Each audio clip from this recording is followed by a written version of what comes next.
അമ്മ നിങ്ങ വന്നേ, പനിയായിട്ട് ജോലിയൊന്നും ചെയ്യണ്ട, അനങ്ങാണ്ട് ഇടക്കിടക്ക് എല്ലാ ജോലിയും ഞാൻ ചെയ്തോളൂ. അമ്മ ദോശ ചൂടാൻ വേണ്ടിട്ട് ഇത് വേണോ ഇത് വേണോ? ഓക്കെ, ഉറങ്ങിക്കോട്ടോ. ഇത് വെച്ചിട്ടാണോ പോരണ്ട് ഇത് വെച്ചിട്ടാണോ പോരണ്ട്?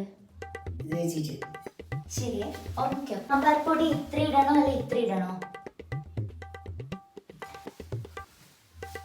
അതില്ലേ ഈ കത്തി കൊണ്ടാണോ മുറിക്കലല്ലേ ഈ കത്തി കൊണ്ടാണോ മുറിക്കല്?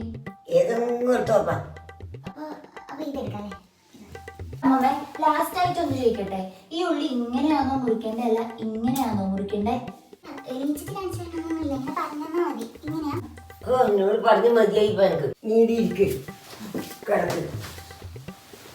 അല്ല ഞാൻ ചെയ്യണ്ടേ? ഒന്നും ചെയ്യണ്ട, ഞാൻ തന്നെ ചെയ്തോളൂ. ഓ മതിയായി നീ ഞാൻ കൊണ്ട്